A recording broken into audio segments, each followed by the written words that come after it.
ang mga kwento ng pag-ibig, kwento ng buhay, at kwento ng pag-asa dito sa Barangay Love Stories. Love Stories.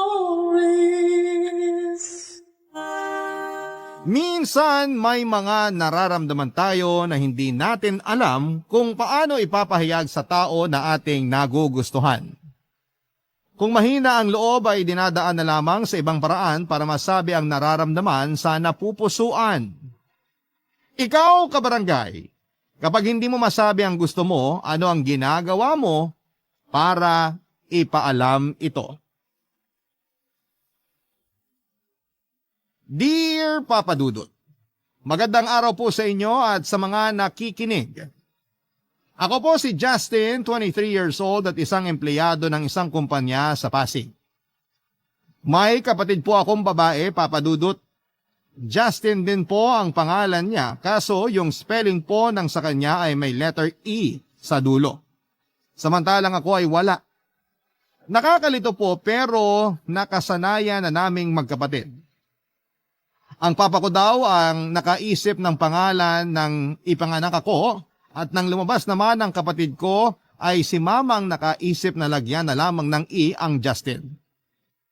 Wala na po sila mama at papa. Si papa nawala noong 10 years old ako at si mama naman ay noong 15 years old ako. Noong nawala po si papa ay tinuruan na kami ni mama na maging independent. Hindi po masama ang pasya ni mama kasi po noong siya naman ang nawala ay kinaya po naming magkapatid na tumayo sa sarili naming mga paa. Planado na nila mama at papa ang edukasyon namin kaya noong nawala sila ay malinis na ang lahat. Napaglaanan na ang mga tuition namin, kailangan na lang naming magsikap para makagraduate. Noon po ay nagbebenta ako ng kung ano-anong pwedeng racket gaya ng kakanin. Naging delivery boy din po ako. Pag maisisingit ay tumutulong ako sa mga nagpapalinis ng bahay at iba pang naging trabaho.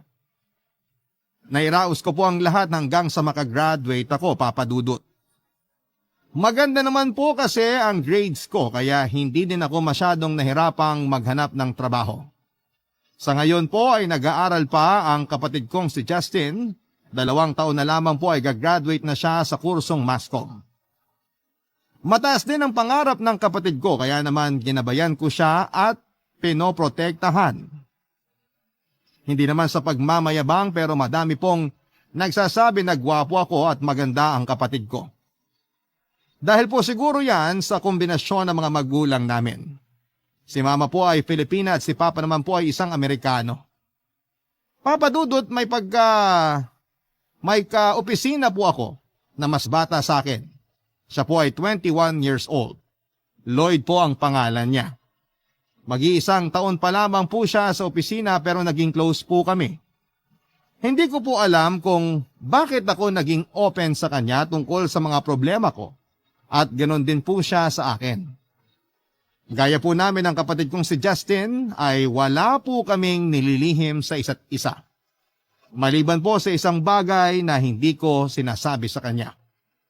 Hindi ko po ipinapakita o ipinapaalam sa lahat kung sino po ang totoong ako. Pero alam po ng kapatid ko ang lahat. Dahil po doon ay nililihim ko na nagkakagusto ko kay Lloyd, Papa Dudut.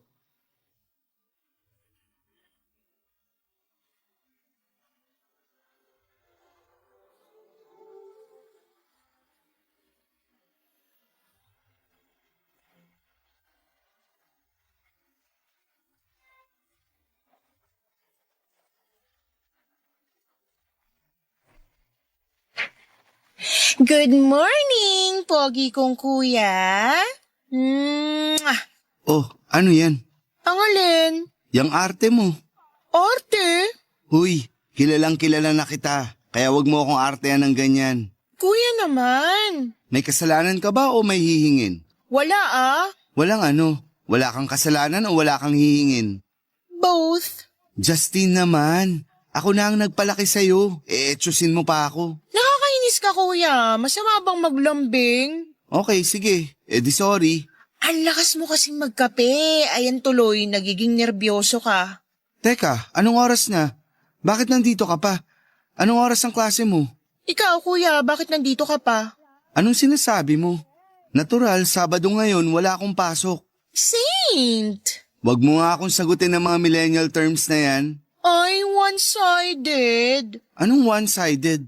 Hindi ako pwede mag-millennial term pero ikaw pwede mag-linggo. Bunganga mo nga. Tayo lang naman nandito eh. Kahit na, baka masanay ka. Pag nasa labas tayo, baka akala mo tayo lang dalawa. Kuya naman, patawa. Huy, hindi imposible yun. Kuya, question. Ano yun? Noon pa man alam ko na hindi ka straight. Natural, alam mo noon pa. Ikaw lang naman ang pinagsabihan ko. Sila mama at papa ba alam yan? Siyempre hindi. Bago nawala si Papa, hindi ko pa nararamdaman to. Pero parang may tanong ako sa sarili ko noon pa. Nung na-confirm ko na, kumukuha ako ng timing kung paano ko sasabihin kay Mama. Kaso nawala rin siya. Pero siguradong alam na nila ngayon. Hindi ba mahirap? Alin, ang maging kuya mo? Mahirap. Kuya naman eh. Saring lang. Ano ba kasing mahirap yung tinatanong mo? Yan, yung pagtatago at pinipigilan ng sarili. Sa totoo lang, hindi ko naiisip yan. Basta ang alam ko, kilala ko ang sarili ko at kilala mo ako. Sapat na sa akin yun. Eh kuya, Ano? paano kung... wala ka bang... Ano to, fill in the blanks? Ayusin mo nga yung tanong mo. Wala ka bang nagugustuhan? Girl? Girl or boy? Girl, wala. Pero maraming nagpapabebe sa akin. Anong ginagawa mo? Siyempre sinasakyan ko lang. Pinapaasa mo? Bunganga mo talaga. Hindi. Ibig kong sabihin, sinasabi ko na sayang pero may girlfriend na ako. At gusto namin kasi private ang relationship namin. Wow, may script. Naman. Eh boy. Ha?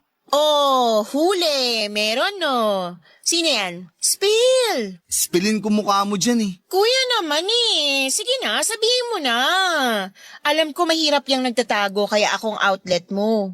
Bakit ba pinipilit mo? Wala nga. Sure ka? Ikaw, gusto mo bang wala kang baon sa Lunes? Di wala kung wala. Makapag-breakfast na nga muna. Mabuti pa, wag mo akong guluhin. Okay. Kuya, nandito lang ako ah. Alam ko, kaya pumunta ka na sa kusina. Ibig kong sabihin, nandito lang ako pag handa ka ng ikwento ang crush mo. Wala kang baon. Joke lang, triggered naman. Makakain na nga. Papa Dudut, hindi naman sa naglihim ako sa kapatid ko. Pakiramdam ko kasi baka wala lang naman talaga yung nararamdaman ko. Pag sure na ako sa feelings ko ay saka ko na lamang sasabihin sa kanya. Kilala rin ako ng kapatid ko kaya alam niyang may hindi ako sinasabi sa kanya kaya panay ang pangungulit. Tumigil na lamang pag tinatakot ko na hindi ko siya bibigyan ng baon. Ganon kami ka-close, ganon kami kasaya. Pero isang araw ay may nalaman ako na matagal na palang tinatago ni Justin sa akin, Papa Dudut. Nasa bahay sila ng mga kaklase at kaibigan niya nang dumating ako at nahuli ko sila na kinikilig sa isang papel. Tinanong ko kung ano yon. Una sabi wala naman daw. Pero dahil may respeto ang kapatid ko ay ibinigay niya din sa akin ng papel. Isang sulat. Galing sa isang secret admirer. Marami na palang napadala ng sulat kay Justin at sa bawat sulat ay may mga regalo. Minsan stuffed toys o bulaklak. Isang beses ay tsokolate. Muntik na akong magalit dahil papaano kung may kung ano ang tsokolate at kung anong mangyari sa kanya kung kinain niya yon.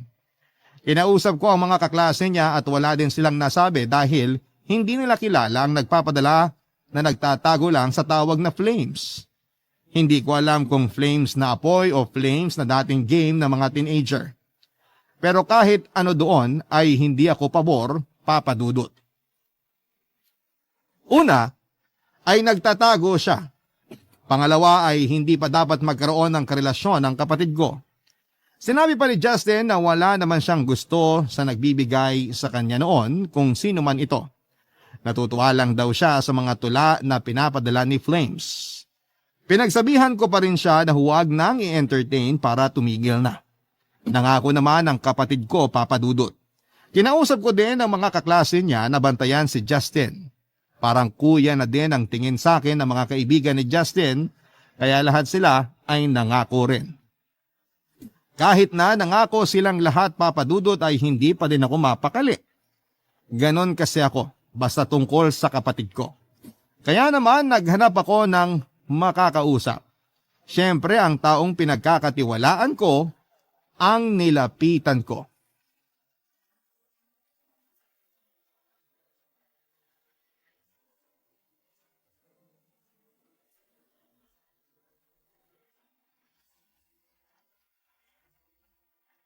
Oh, shot! Salamat ha. Anong salamat?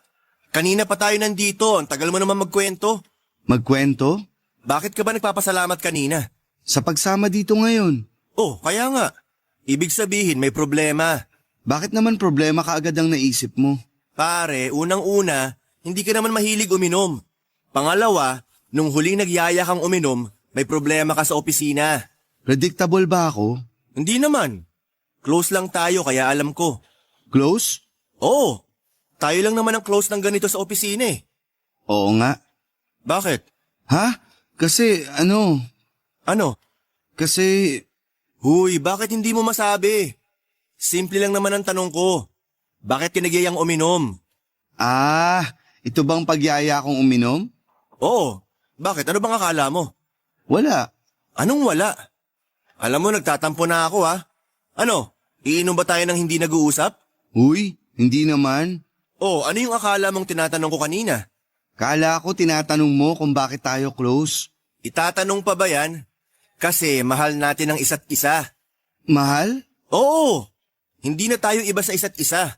Magkadikit ng bituka natin sa dami ng alam natin sa isa't isa. Oo nga. Lloyd, Oh, may tanong ako. nagpapaalam pa? Nag-uusap nga tayo, di ba? Ano yon? Hindi ka ba naiilang kapag minsan parang pinagtitinginan tayo ng mga ibang tao? Bakit naman ako maiilang? Baka kung anong iniisip nila sa atin. Iniisip? Meron ba silang iniisip sa atin? Hindi ko napapansin eh. Alam mo naman dito, pag magkasama at sobrang close ng dalawang lalaki, pinag-iisipan na may relasyon. Meron naman talaga. Relasyon ng pagiging magkaibigan. Tsaka kung ano man ang iniisip nila, hayaan mo sila. Bakit ka magpapaapekto? Sino ba yung nag-iisip niyan? Bukas hahalikan kita sa harap niya para mamatay siya sa inggit. Puro ka naman biro. Hindi biro yun. Kaya kong gawin yun para lang masopla ko sila. Tama na nga yan. Okay, kalimutan natin ang mga marites at balik na tayo sa'yo. Anong problema? Yung kapatid ko kasi, may secret admirer. Oh, natural naman yun. Maganda ang kapatid mo. Ikaw ba, wala ka naging secret admirer? Ha? Wala. Ay nako, naglilihim ka. Lihim? Wala. Wala akong nililihim. So may secret admirer ka. Wag nga ako ang pag-usapan natin. Ano bang gagawin ko sa secret admirer ng kapatid ko? Kilala mo ba siya? Hindi. Secret admirer nga eh. Mismo. Hindi mo siya kilala kaya paano mo siya kukomprontahin? Pero yun nga ang nakakatakot. Hindi mo kilala ang kaaway mo. Kaaway agad? Baka naman mabuting tao siya. Ginajudge mo agad. Basta, natatakot lang ako. Alam mo, sapat naman ang pag-aalaga mo sa kapatid mo kaya wala kang dapat ikatakot. Anong gagawin ko? I-guide mo lang siya. Paano? Kuya ka, alam mo kung paano. Pero wag mo naman siyang masyadong higpitan. Kawawa din naman yung kapatid mo pag masyadong nasakal. Huy, ano at natahimik ka? Salamat sa pagpapagaan ng loob ko. Oh, shot na! Papa Dudut, ewan, kahit yun lang naman ang sinabi ni Lloyd ay parang may malaking tinik na hinugod sa aking lalamunan. Sandali kong nakalimutan ang tungkol sa secret admirer ni Justin. Sa opisina naman ay napakakulit ni Lloyd. Panayang yakap at lambing sa akin. Para daw mainggit kung sino man ang nag-iisip ng kung ano sa aming dalawa.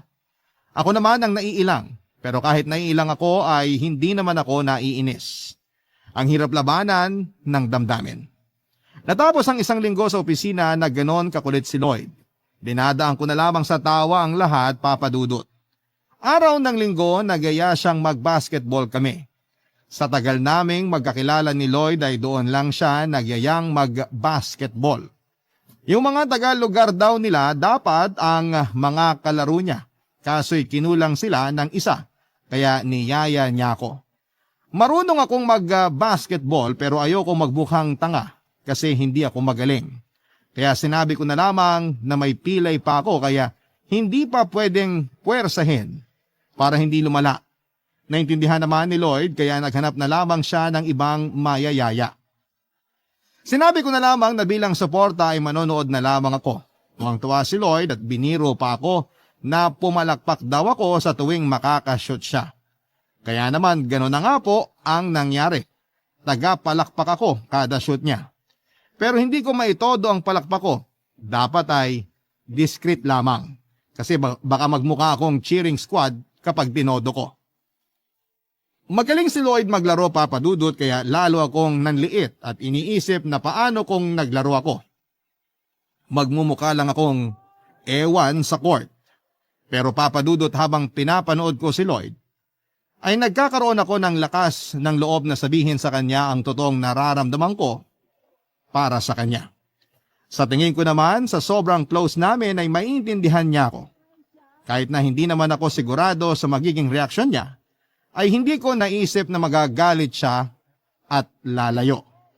Ang sa akin lang naman ay nakakahiya din kay Lloyd na may tinatago ako sa pagitan naming dalawa. Ang gusto ko noon ay maging totoo lamang sa kanya at hindi ko iniisip na magiging ganon din siya sa akin. Nang matapos ang laro ay nagaya siyang kumain. Naisip ko noon na yun na ang pagkakataon. Sasabihin ko na sa kanya ang lahat.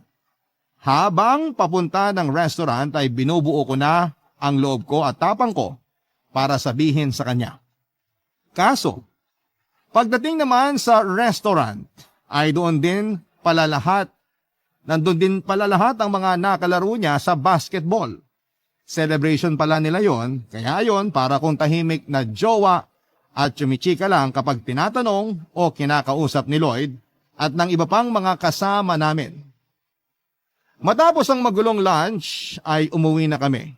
Habang pauwi ay doon ko na muling binuo ang loob ko, sasabihin ko na ang lahat.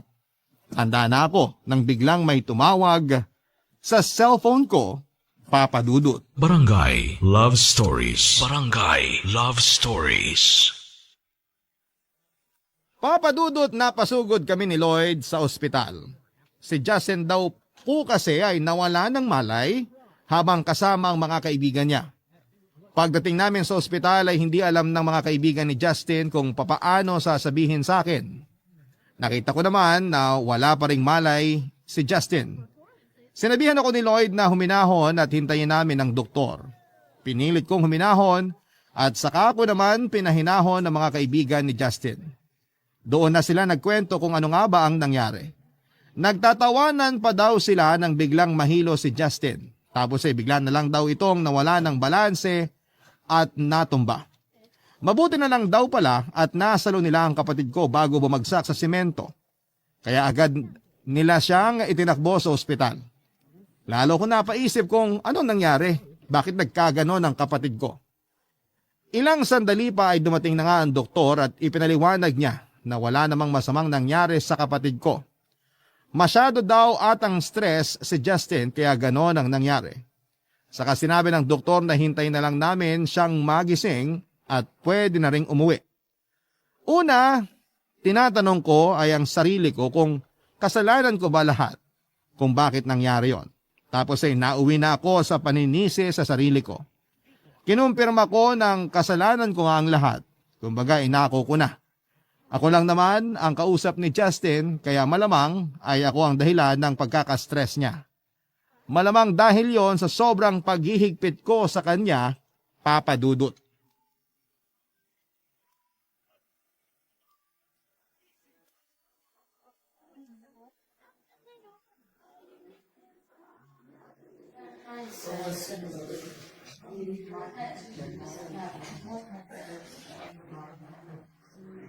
Justin! Kuya! Ano ba nangyari sa'yo? Patawarin mo ako. Ha? Huwag ka na sanang sumama ang loob. Kuya, Bakit? Anong gusto mo? kuya, ano ba nangyayari sa'yo? Ha? Wala. Ikaw, anong nangyari sa'yo? Ayos naman ako. Anong ayos? Nasa ospital ka. Nawalan ka ng malay tao. Hindi ko alam ang nangyari. Magkakausap lang kami tapos nahihilaw ako tapos wala na akong maalala. May masakit ba sa'yo? Wala naman. Nawala na din ang hilo ko. Wala ka bang nararamdaman? Sabihin mo na agad. Huwag ka nang maglihim. Kuya, wala naman akong ililihim sa'yo. Sigurado ka bang wala kang nararamdaman? Kuya, Ano yun? doktor ka na ba ngayon? Nagbibiro ka pa? Nawalan ka na nga ng malay tao? Sorry, kuya. Anong sorry? Ako ang dapat humingi ng tawad sa'yo. Bakit? Gustong sabihin ng kuya mo na hindi ka na niya paghihigpitan. Ha? Totoo ba, kuya? Oo. Hindi na siya nagagalit na may secret admirer ka. Hindi naman ako galit. Kaya basta magsasabi ka lang palagi sa kuya mo, yun lang ang gusto niya. Hindi ka na niya hihigpitan kasi nasa tamang edad ka na. Sinabi ko ba yun? Totoo ba yun, kuya? Oo, kausap ko siya, yun ang sabi niya. Pero Kaya magpagaling ka na, Justin, para hindi na nag-aalala ang kuya mo. Oo, kuya, magpapagaling na ako. Huwag ka nang ma-stress. Well, hindi ka na may stress kasi hindi na nga maghihigpit ng sobra ang kuya mo, di ba? ha? Oo. Pero kuya, hindi naman ako na-stress sa paghihigpit mo eh. Ha? Anong ibig mong sabihin? May iba ka pang iniisip? Oo, kuya. Ano yun? Yung mga finals ko, tsaka mga projects. Hindi ka na-stress sa paghihigpit ko? Hindi. Alam ko naman na para sa kabutihan ko lang yun. Pero kahit ganon, hindi ka na din paghihigpitan ng kuya mo kung may pumorma sa'yo. Ay hindi. Kuya, akala ko kanino sabi mo okay lang. Oo nga, Ikaw nagsabi nun. Hindi naman ako. pero sinabi mo yun, di ba? Sinabi mo sa akin. Oo nga. So, ano kuya, maghihigpit o hindi na maghihigpit? Hindi na maghihigpit. Maghihigpit pa rin. Ibig mo sabihin hindi totoong sinabi mo kay Lloyd? Oo nga, niloloko mo lang pala ako? Hindi ganun. Ang ibig kong sabihin, maghihigpit pa rin ako pero hindi na masyado. Okay na ako sa hindi masyado. O aminin mo, nakadagdag sa stress mo sa eskwelahan niyang paghihigpit sa'yo, di ba? Huy, bakit parang dinidiin mo ako? Joke lang, ikaw naman. Mabuti pa umuwi na tayo. Magmerienda tayo, sagot ko. Teka, nasa labas pala ang mga kaibigan mo. Nandyan pa sila? Isama natin sila sa treat ko para makapagkwentuhan tayo. Wow, galante ah. Yung lunch kasi kanina, wala akong nilabas na pera. Binayaran na pala nung isang kasama natin. Kaya may panglibre ako. Kaya tara na. Papadudot ang galante ni Lloyd sa pamerienda niya. Sinabi naman ng doktor na okay na si Justin, na overfatigue lang naman daw ito, pahinga lang ng katawan at isipan ang kailangan niya. Pwede na siyang ma-discharge sa ospital. Kaya ang lakas ng kain ni Justin sa treat ni Lloyd, mukhang nagbabawi. Masigla din po ito na parang walang nangyari. Matapos ang masayang pamerienda ay umuwi na kami. Hinatid kami ni Lloyd sa bahay. Si Justin ay pinagpahinga ko na kaagad para makabawi ang katawan niya sa pagod. Naging maayos naman siya mula noon pero may napansin ako mula noong naospital si Justin. Hindi na nagpapadala ng regalo ang secret admirer niya. Doble saya ako noon. Una ay maayos na si Justin at pangalawa ay wala ng asungot na nagbibigay naman ng stress sa akin. Pero isang beses ay may narinig ako na usapan nila Justin at ng mga kaibigan niya tungkol sa secret admirer ng kapatid ko. Nangihinayang daw sila. Si Justin naman alam kong nalungkot sa nangyari pero pinipigilan niya na mahalata ko yon. Pero ramdam ko naman. Habang nag-uusap sila tungkol sa lalaking yon ay bigla akong nagpakita sa kanila. Kitang-kita sa mga mukha nila ang gulat na may kahalong takot. Akala nila ay magagalit ako pero ang ginawa ko ay nginitian ko lamang sila at saka dumaan palampas sa kanila. Kahit naman pag-usapan nila yung admirer ng kapatid ko at sabihin nila ang panghihinayang nila. Ang importante sa akin ay tumigil na ang secret admirer na yon sa pagbibigay ng sulat at ng kung ano-ano kay Justin. Kaya isa na lamang siyang ala-ala sa kapatid ko at sa mga kaibigan niya.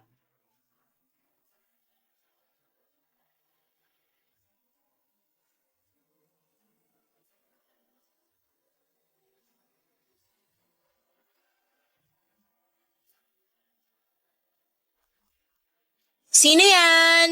Justin? Ay, Lloyd! Oh, Justin. Si Justin. Wala si kuya, may pinuntahan lang. Pero sabi niya sandali lang daw siya. Ah, ganun ba? Pwede ko ba siyang hintayin? Ito naman parang iba pa sa amin. Syempre naman. Salamat. Wait, kuha kita ng maiinom. Wag na. Kakatapos ko lang. Sure ka? Oo, Baka kasi sabihin ni kuya, hindi kita inaasikaso eh. hindi naman siguro. Saan ka galing? Sa kaklase ko nung high school. Girl? Oo. Ay, Bakit? akala ko boy. Bakit ka napaay nung nalaman mo na girl? Wala naman. Girlfriend mo ba? Grabe naman yung tanong. Mabuti na yung straight to the point, 'di ba? Hindi ko siya girlfriend. Nililigawan. Hindi din. Yes! Anong yes? Ha? Wala. Teka, kumusta yung secret admirer mo? Isa na lang siyang secret. Ano? I mean, hindi ko na siya makikilala ever. Bakit naman? Kasi baka kinalimutan na ako nun. Kinalimutan? Bakit ka naman kakalimutan? Hindi na siya nagpapadala ng sulat na may tula eh. Hindi na din nagpapadala? Hindi na din? Bakit may din? Sinong hindi na din nagpapadala ng sulat? Yung kaibigan ko nga na pinuntahan ko kanina. Hindi na nagpapadala ng sulat yung boyfriend niya. Ah, may boyfriend na yung friend mo? Ha? Oo. Teka nga, bakit ba nabalik na naman tayo sa friend ko? Ikaw ang pinag-uusapan. Yun nga, hindi na uli nagpadala ng kahit ano yung secret admirer ko. Baka naman nasa bakasyon o baka may sakit. Uy, wag naman sana. Baka lang naman. Si kuya kasi sobrang higpit. Magsabi ka sa akin ng totoo. Sumasama ba ang loob mo sa kuya mo kapag pinaghihigpitan ka niya? Hindi naman, pero minsan kasi napapaisip ako bakit ang higpit niya. Ganon talaga mga kuya. Bakit yung mga kuya ng mga kaibigan ko hindi naman ganun? Parang minsan napapatanong ako kung bakit ganun si kuya eh. Iniisip ko na wala siyang tiwala sa akin. Hindi naman. Huwag ka mag-isip ng ganyan. Ay sorry, hindi ako galit kay kuya. Napapatanong lang ako. Intindihin mo na lang ang kuya mo. Darating ang araw at magiging maluwag din sa'yo ang kuya mo. Sana nga. Sana malapit na. Malapit na yan. Kita mo naman, hindi na ganon kahigpit ang kuya mo. Kasi nga wala. Ginoghost na ako ni secret admirer. Bigyan mo din ng time si secret admirer mo. Malay mo, bigla na lang uli magparamdam yun. Sana. Basta kung tungkol sa mga ganyan gaya ng secret admirer mo, sabihin mo na lang sa akin at wag na sa kuya mo. Ako na mag-a-advise sa'yo.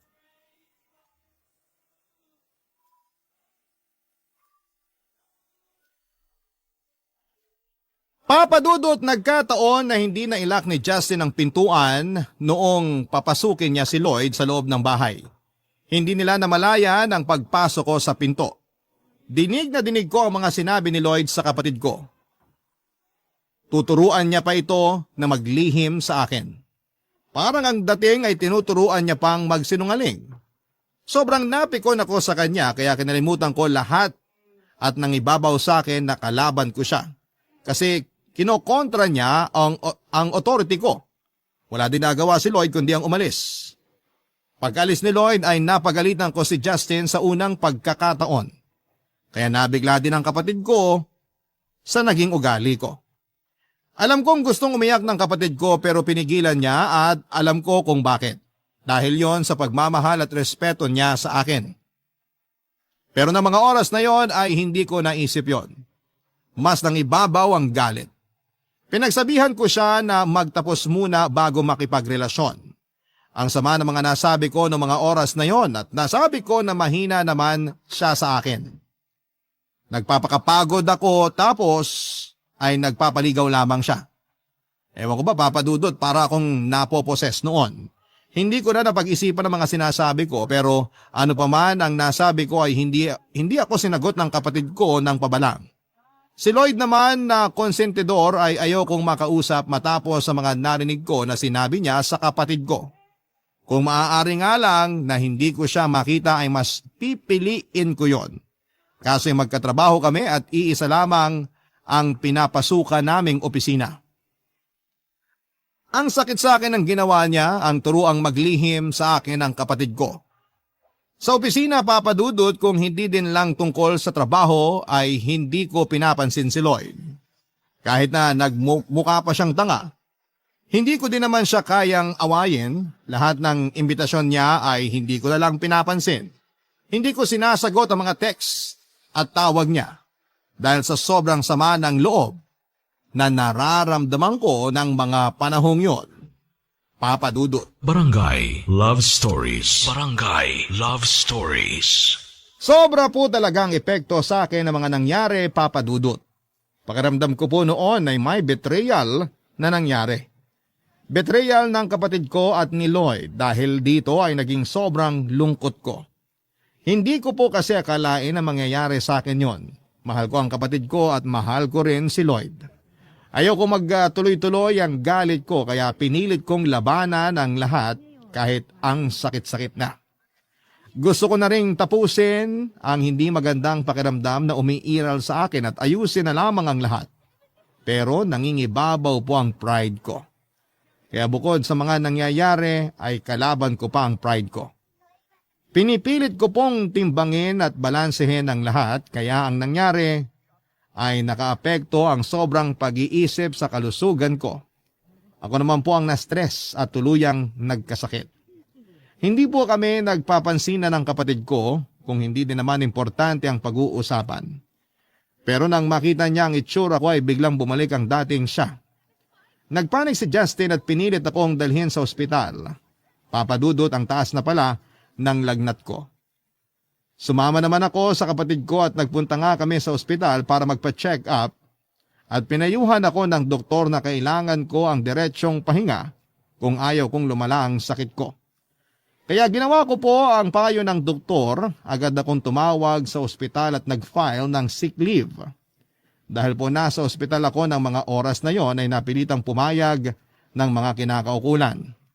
Pero hindi ko po pinapasabi o pinagsabi ang tungkol sa sick leave ko na yon. Hindi po alam ni Lloyd na nag-leave ako, Papa Dudut.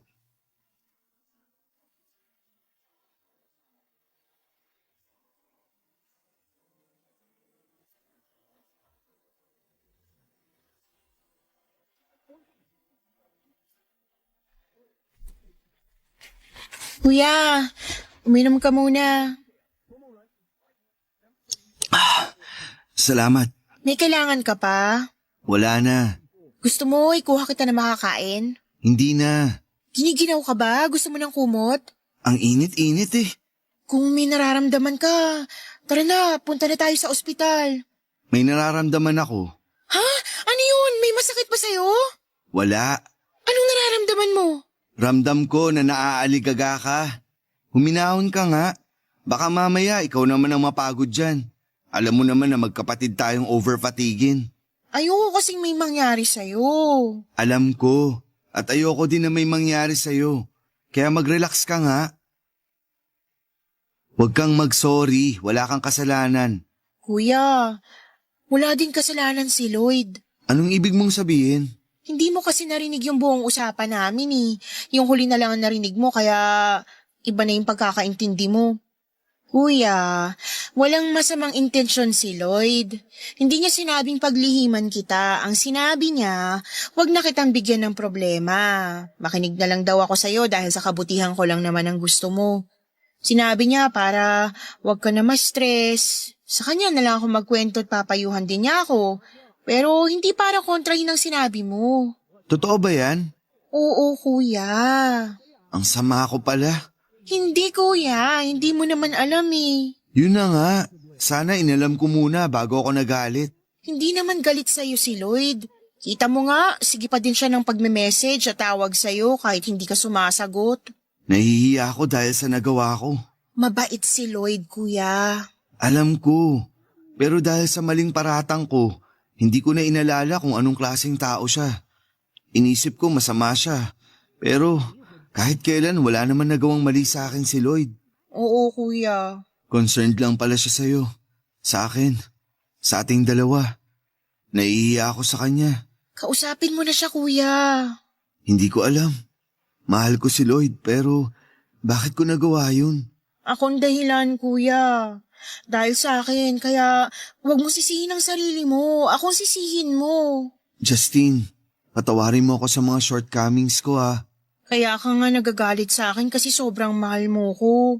Kaya alam kong mahal mo din si Lloyd ng sobra kaya naaway mo siya. Wala na ata akong mukhang maiharap sa kanya. Kuya, yung mukhang yan ang dapat ihinaharap. Nakakainis ka. Nakukuha mo pa talagang magpatawa? Natatawa ka naman eh. Hindi ah. Kitang-kita, kuya. Kaya wag ka nang magmaang-maangan. Kaya kausapin mo na si Lloyd. Hindi mo pa ako napapatawad sa sobrang kaigpitan ko. Kalimutan mo na yun, kuya. Gusto kong marinig na pinapatawad mo na ako. Kuya naman eh, wala ka namang kasalanan. Matatahimik ako pag narinig ko ang pagpapatawad mo. Kuya naman eh, sige na. Kahit kailan hindi ako nagalit sa'yo. May tanong ako pero hindi ako nagalit. Ikaw lang ang nag-iisang kuya ko, no? Kaya mahal na mahal kita. Salamat, Justine. Ako naman ang patawarin mo. Saan? Sa pagbibigay ng konsumisyon sa'yo mula noon. O siya, pinapatawad na kita kung ano man yung akala mo na maling nagawa mo. Nandito lang ako lagi para sa'yo. Salamat, kuya. Oh, magkakaiyakan pa tayo niyan eh. Ikaw nga dyan ang umiiyak eh. Huwag ka mag-deny. Ayan oh, kitang-kita ang luha mo. Oo na, kasi naman eh. Hindi na mauulit ang nangyari sa atin. Hindi na ako magagalit sa'yo kahit kailan. Oh, sino yan? Anong Nakita ko na, huwag ka na uli mag-deny. O anong gagawin mo? Wala, mamaya ako nababasahin. Kuya! Basahin mo na't sagutin. Now na! Nadaan ako sa pangungulit ng kapatid ko, Papa Dudut. Kahit nahiyang-hiya ako kay Lloyd ay napilitan akong sumagot. Ang mensahe niya lang ay Justin, pero alam ko na ang ibig sabihin ng Justin. Kaya sinagot ko na kaagad siya ng buo at diretsyo. Sinabi ko na huwag na siyang mag-alala at hindi na ako galit sa kanya. Sa totoo ay hindi naman ako nagalit, nagtampo lang. Sinabi ko na alam ko na ang lahat ng mga nangyari, na alam ko na ang kumpletong detalye ng usapan nila ni Justin. Kaya huwag na siyang mag-alala, Papa Dudut. Nagsorry din ako dahil sa kaipalan ko. Tinanggap ko lahat ng pagkakamali ko kasi si Lloyd naman yon. Nung paghawak ko pa lamang ng cellphone ko ay nawala na rin ang hiya ko. Diniretso ko lahat ng pagkakamali ko pero hindi ko madiretso ang totoong feelings ko para sa kanya. Doon ako humina. Pagkalapag ko ng phone ko matapos kong mag-reply ay tumawag kaagad si Lloyd. Nabasa niya ang mahabang mensahe ko ng ganong kabilis. Kung mabilis siyang magbasa ay mas mabilis kong sinagot ang cellphone ko nang makita ang picture niya nang mag-ring ito. Doon niya lang nalaman ang dahilan ng leave ko. Nalaman niya na nagkasakit pala ako kaya dali-dali siyang pumunta sa bahay pagkalabas niya ng opisina. Alala siya kaya sobrang kinikilig naman ako deep inside. Gusto ko na sanang sabihin ang true feelings ko sa kanya. Kaya lang naisip ko naman na baka pag nalaman niya at hindi niya gusto ay siya naman ang biglang umiwas. Hindi ko pa kaya na mangyari yon kaya kinimkim ko na naman ang damdamin na nais kong sabihin. Sobrang pag-aalaga ang ginawa nila ni Justin sa akin kaya naman mabilis na bumuti ang pakiramdam ko. At dahil nga sa bilis ng recovery ko ay may ilang araw pang natira sa na-file kong sick leave. Kaya naman sinamantala na namin yon para makapag-bonding kaming tatlo. Namasyal kami kumain sa mga kilalang kainan at walang humpay na nagkwentuhan. Isang araw wala namang kaming usapan ni Lloyd ay parang nakita ko siya na pumasok ng gate namin. Sinilip ko para makasigurado at kitang-kita ko na may iniwan siyang isang kahon sa tapat ng pinto namin, Papa Dudut.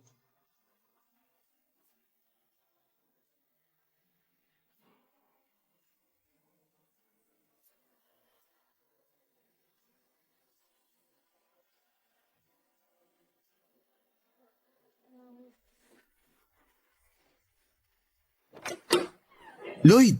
Justin! Oh, bakit parang nagulat ka? San ka galing? Ha? Sa bahay lang. Wala naman tayong usapan ha. Sana nagsabi ka na pupunta ka. Ha? Kasi Teka, ano yung kaon na iniwan mo? wala. Anong wala? Ano to? Ako lang ang nakakakita ng kaon? Ibig kong sabihin, wala to. Sige, aalis na ako. Aalis? Teka nga, naguguluhan ako sa'yo. Nagpunta ka dito tapos aalis ka agad? Anong meron? Wala. Nagkamali lang kasi ako. Lloyd, saan kayo pupunta? Wala, hindi naman kami aalis. Kadarating lang ni Lloyd. Ewan nga dyan, ang gulo. Biglang aalis na raw. Oo, kasi Teka, wag niyong sabihin na nagkakasamaan na naman kayo ng loob. Uy, hindi ah. babalik na lang ako. Teka, ano tong box na to? Parang pamilyar yung pambalot na yan ah. Pamilyar? Para sa akin ba yan? Hindi ko alam. Paanong para sa'yo? Anong sinasabi mong pamilyar yung balot? Ano ba yung box na yan? Patingin nga. Wag! Ano to? From Flames? Ha? Pakipaliwanag to, Lloyd. Sa'yo ba galing to? Ikaw si Flames? Justin, kasi Lloyd, ano? oo, ako si Flames. Ano? Sorry. Bakit mo nagawa to? Kuya, huminahon ka. Justine, please, wag mo na uli idamay ang sarili mo dito. Pero kuya, Justin, huwag ka sanang magalit. Dinadaan mo pa sa paganyan-ganyan? Secret admirer sa edad mong yan? Wala kasi ako ibang maisip na paraan eh. Unang-una, sana inuna mo muna ang hiya. kuya naman sobra naman yata yan. Okay lang, Justin. Deserve ko siguro ang mga salitang yan. Hindi mo ba naisip mahiya? Nahihiya nga ako, kaya hindi ako makapagpakilala ng diretso. Para ka namang traidor niyan. Sa tagal nating magkasama at magkausap, tapos ganyan? Sorry. Sorry talaga. Hindi ko sinasadya. Ay, hindi mo pa sinasadya? Paano kung sinadya mo? Kuya, mag-usap kayo ng mahinahon. Mabuti pa, aalis na ako. Ano to, duwag? Bakit hindi mo harapin yung kalokohan mo? Umiibig lang ako. Wala akong ibang iniisip kundi yun. Kuya, maawa ka naman kay Lloyd. Tumigil ka, Justine, ha? Pumasok ka na nga sa loob. Kuya naman, akala ko ba hindi ka na magiging ganyan? Huwag na kayo mag-away. Lalayo na lang ako. Tapusin natin to. Hindi ka na naiya. Ang laki ng agwat ng edad mo sa kapatid ko. Tapos tataluin mo? Ha? O ano, takatakaan naman. Sandali, anong kapatid? Hindi naman para kay Justin yung regalo. Hindi naman siyang nililigawan ko. Ha? Anong sinasabi mo? Ayan o, nakalagay, Justine. Para sa'yo yan. Ikaw ang gusto ko. Ha? Yung mga iniiwan kong regalo dito at yung mga tula, para sa'yo lahat yun.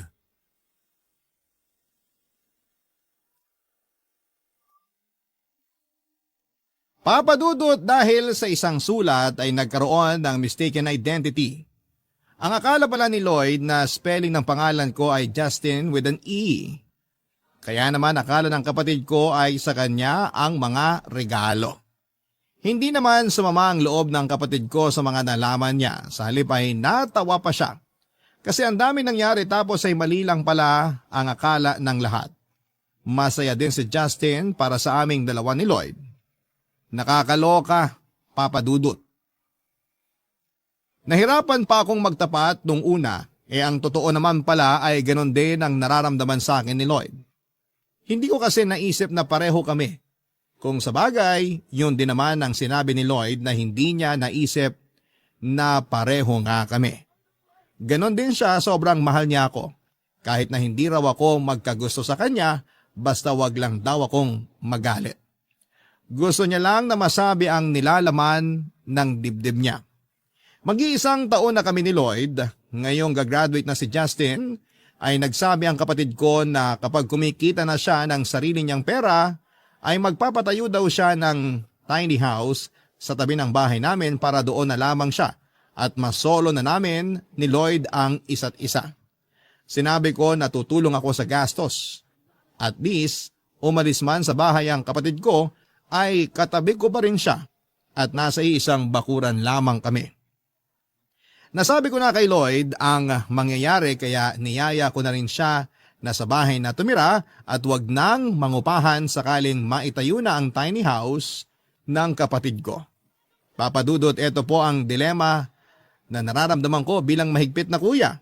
Ang dami pong manliligaw ni Justin ngayon. May mga mukha na po sila at hindi na secret admirer lamang. Siyempre po dahil ako ito ay kumukontra pa rin ako. Pero may kakontra na ang pangontra ko dahil si Lloyd naman ang suporta ni Justin. Okay naman at least balance ang pagpapayo namin kay Justin. Papa Dudut, maraming salamat po sa pagpili ng aking kwento na may ere sa Barangay Love Stories na may marami pang mapaunlakang mga sulat ang Barangay LS 97.1. Ang inyong forever kapuso at kabarangay, Justin. Nagustuhan ng iyong napakinggan? Ituloy yan via live stream sa www.gmanetwork.com/radio.